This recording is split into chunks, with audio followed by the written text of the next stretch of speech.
مرتا نے اس سے کہا میں جانتی ہوں کہ قیامت میں آخری دن جی اٹھے گا۔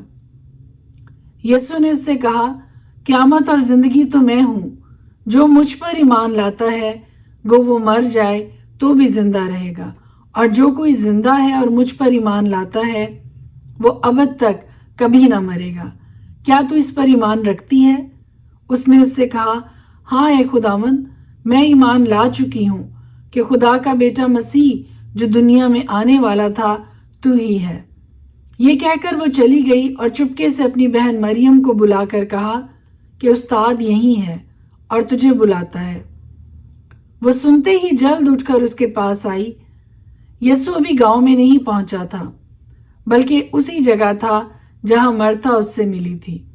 پس جو یہودی گھر میں اس کے پاس تھے اور اسے تسلی دے رہے تھے، یہ دیکھ کر کہ مریم جلد اٹھ کر باہر گئی، اس خیال سے اس کے پیچھے ہو لیے کہ وہ قبر پر رونے جاتی ہے۔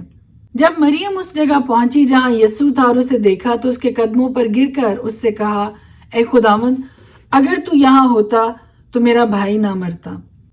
جب یسوع نے اسے اور ان یہودیوں کو جو اس کے ساتھ آئے تھے روتے دیکھا تو دل میں نہایت رنجیدہ ہوا اور گھبرا کر کہا تم نے اسے کہاں رکھا ہے؟ انہوں نے کہا اے خداوند چل کر دیکھ لے۔ یسوع کے آنسو بہنے لگے۔ پس یہودیوں نے کہا دیکھو وہ اس کو کیسا عزیز تھا۔ لیکن ان میں سے بعض نے کہا کیا یہ شخص جس نے اندھے کی آنکھیں کھولی اتنا نہ کر سکا کہ یہ آدمی نہ مرتا؟ یسوع پھر اپنے دل میں نہایت رنجیدہ ہو کر قبر پر آیا۔ وہ ایک غار تھا اور اس پر پتھر دھرا تھا۔ یسوع نے کہا پتھر کو ہٹاؤ۔ اس مرے ہوئے شخص کی بہن مرتا نے اس سے کہا اے خداوند، اس میں سے تو اب بدبو آتی ہے کیونکہ اسے 4 دن ہو گئے۔ یسوع نے اس سے کہا کیا میں نے تجھ سے کہا نہ تھا کہ اگر تو ایمان لائے گی تو خدا کا جلال دیکھے گی؟ بس انہوں نے اس پتھر کو ہٹا دیا۔ پھر یسوع نے آنکھیں اٹھا کر کہا اے باپ، میں تیرا شکر کرتا ہوں کہ تو نے میری سن لی، مگر ان لوگوں کے باعث جو آس پاس کھڑے ہیں میں نے یہ کہا تاکہ وہ ایمان لائیں کہ تو ہی نے مجھے بھیجا ہے۔ اور یہ کہہ کر اس نے بلند آواز سے پکارا کہ اے لازر نکل آ۔ جو مر گیا تھا وہ کفن سے ہاتھ پاؤں بندھے ہوئے باہر نکل آیا اور اس کا چہرہ رومال سے لپٹا ہوا تھا۔ یسوع نے ان سے کہا اسے کھول کر جانے دو۔ پس بہتیرے یہودی جو مریم کے پاس آئے تھے اور جنہوں نے یسوع کا یہ کام دیکھا اس پر ایمان لائے، مگر ان میں سے بعض نے فریسیوں کے پاس جا کر انہیں یسوع کے کاموں کی خبر دی۔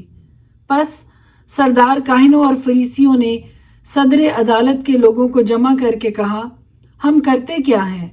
یہ آدمی تو بہت معجزے دکھاتا ہے۔ اگر ہم اسے یوں ہی چھوڑ دیں تو سب اس پر ایمان لے آئیں گے اور رومی آ کر ہماری جگہ اور قوم دونوں پر قبضہ کر لیں گے۔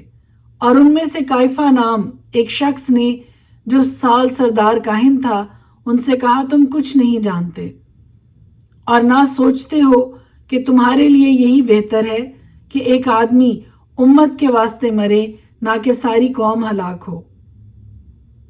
مگر اس نے یہ اپنی طرف سے نہیں کہا تھا، بلکہ اس سال سردار کاہن ہو کر نبوت کی کہ یسوع اس قوم کے واسطے مرے گا، اور نہ صرف اس قوم کے واسطے بلکہ اس واسطے بھی کہ خدا کے پراگندہ فرزندوں کو جمع کر کے ایک کر دے۔ پس وہ اسی روز سے اسے قتل کرنے کا مشورہ کرنے لگے۔ پس اس وقت سے یسوع یہودیوں میں اعلانیہ نہیں پھرا، بلکہ وہاں سے جنگل کے نزدیک کے علاقہ میں افرائیم نام ایک شہر کو چلا گیا اور اپنے شاگردوں کے ساتھ وہیں رہنے لگا۔ اور یہودیوں کی عید فصح نزدیک تھی اور بہت لوگ فصح سے پہلے دیہات سے یروشلم کو گئے تاکہ اپنے آپ کو پاک کریں۔ پس وہ یسوع کو ڈھونڈنے اور ہیکل میں کھڑے ہو کر آپس میں کہنے لگے کہ تمہارا کیا خیال ہے؟ کیا وہ عید میں نہیں آئے گا؟ اور سردار کاہنوں اور فریسیوں نے حکم دے رکھا تھا کہ اگر کسی کو معلوم ہو کہ وہ کہاں ہے تو اطلاع دے تاکہ اسے پکڑ لیں۔ خدا کے پاک کلام کے پڑھے اور سنے جانے پر اس کی خاص برکت ہو۔ خدا کے پاک کلام میں سے پرانے عہد نامہ میں سے میں آپ کے سامنے تلاوت کرنے لگی ہوں ایوب کی کتاب، اس کا 11 باب۔ خدا کے پاک کلام میں یوں مرقوم ہے، تب زوفر نماتی نے جواب دیا، کیا ان بہت سی باتوں کا جواب نہ دیا جائے؟ اور کیا بکواسی آدمی راست ٹھہرایا جائے؟ کیا تیری لاف زنی لوگوں کو خاموش کر دے؟ اور جب تو ٹھٹا کرے تو کیا کوئی تجھے شرمندہ نہ کرے؟ کیونکہ تو کہتا ہے میری تعلیم پاک ہے اور میں تیری نگاہ میں بے گناہ ہوں۔ کاش خدا خود بولے اور تیرے خلاف اپنے لبوں کو کھولے اور حکمت کے اسرار تجھے دکھائے کہ وہ تاثیر میں گوناہ گوں ہے۔ سو جان لے کہ تیری بدکاری جس لائق ہے اس سے کم ہی خدا تجھ سے مطالبہ کرتا ہے۔ کیا تو تلاش سے خدا کو پا سکتا ہے؟ کیا تو قادر مطلق کا بھید کمال کے ساتھ دریافت کر سکتا ہے؟ وہ آسمان کی طرح اونچا ہے تو کیا کر سکتا ہے؟ پاتال سے گہرا ہے تو کیا جان سکتا ہے؟ اس کی ناپ زمین سے لمبی اور سمندر سے چوڑی ہے۔ اگر وہ بیچ سے گزر کر بند کر دے اور عدالت میں بلائے تو کون اسے روک سکتا ہے؟ کیونکہ وہ بیہودہ آدمیوں کو پہچانتا ہے اور بدکاری کو بھی دیکھتا ہے، خواہ اس کا خیال نہ کرے۔ لیکن بیہودہ آدمی سمجھ سے خالی ہوتا ہے، بلکہ انسان گورکھر کے بچہ کی طرح پیدا ہوتا ہے۔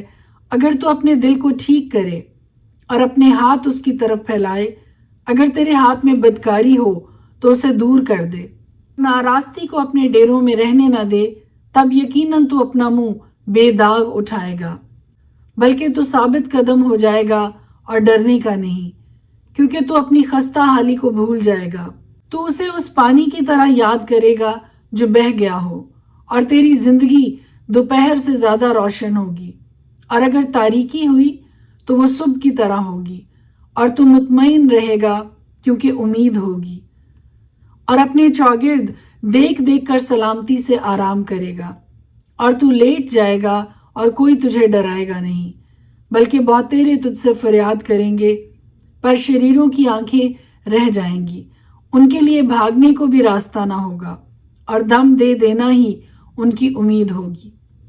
خدا کے کلام کے پڑھے اور سنے جانے پر اس کی خاص برکت ہو۔ اور اب میں آپ کے سامنے پڑھوں گی ایوب کی کتاب، اس کا 12 باب۔ اور خدا کے پاک کلام میں یوں مرقوم ہے، تب ایوب نے جواب دیا، بے شک آدمی تو تم ہی ہو اور حکمت تمہارے ہی ساتھ مرے گی، لیکن مجھ میں بھی سمجھ ہے جیسے تم میں ہے، میں تم سے کم نہیں، بھلا ایسی باتیں جیسی یہ ہیں کون نہیں جانتا؟ میں اس آدمی کی طرح ہوں جو اپنے پڑوسی کے لیے ہنسی کا نشانہ بنا ہے۔ میں وہ آدمی تھا جو خدا سے دعا کرتا اور وہ اس کی سن لیتا تھا۔ راست اور کامل آدمی ہنسی کا نشانہ ہوتا ہی ہے، جو چین سے ہے اس کے خیال میں دکھ کے لیے حقارت ہوتی ہے، یہ ان کے لیے تیار رہتی ہے جن کا پاؤں پھسلتا ہے۔ ڈاکوؤں کے ڈیرے سلامت رہتے ہیں اور جو خدا کو غصہ دلاتے ہیں وہ محفوظ رہتے ہیں، انہی کے ہاتھ کو خدا خوب بھرتا ہے۔ حیوانوں سے پوچھ اور وہ تجھے سکھائیں گے، اور ہوا کے پرندوں سے دریافت کر اور وہ تجھے بتائیں گے، یا زمین سے بات کر اور وہ تجھے سکھائے گی، اور سمندر کی مچھلیاں تجھ سے بیان کریں گی۔ کون نہیں جانتا کہ ان سب باتوں میں خداوند ہی کا ہاتھ ہے جس نے یہ سب بنایا، اسی کے ہاتھ میں ہر جاندار کی جان اور کل بنی آدم کا دم ہے۔ کیا کان باتوں کو نہیں پرکھ لیتا؟ جیسے زبان کھانے کو چکھ لیتی ہے، بڈھوں میں سمجھ ہوتی ہے اور عمر کی درازی میں دانائی۔ خدا میں سمجھ اور قوت ہے، اس کے پاس مصلحت اور دانائی ہے۔ دیکھو وہ ڈھا دیتا ہے تو پھر بنتا نہیں، وہ آدمی کو بند کر دیتا ہے تو پھر کھلتا نہیں۔ دیکھو وہ میوہ کو روک دیتا ہے تو پانی سوکھ جاتا ہے، پھر جب وہ اسے بھیجتا ہے تو وہ زمین کو الٹ دیتا ہے۔ اس میں طاقت اور تاثیر کی قوت ہے۔ فریب کھانے والا اور فریب دینے والا دونوں اسی کے ہیں۔ وہ مشیروں کو لٹوا کر اسیری میں لے جاتا ہے اور عدالت کرنے والوں کو بے وقوف بنا دیتا ہے۔ وہ شاہی بندھنوں کو کھول ڈالتا ہے اور بادشاہوں کی کمر پر پٹکا باندھتا ہے۔ وہ کاہنوں کو لٹوا کر اسیری میں لے جاتا اور زبردستوں کو پچھاڑ دیتا ہے۔ وہ اعتماد والے کی قوت گویائی دور کرتا اور بزرگوں کی دانائی کو چھین لیتا ہے۔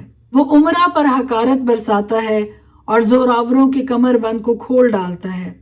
وہ اندھیرے میں سے گہری باتوں کو آشکارا کرتا اور موت کے سایہ کو بھی روشنی میں لے آتا ہے۔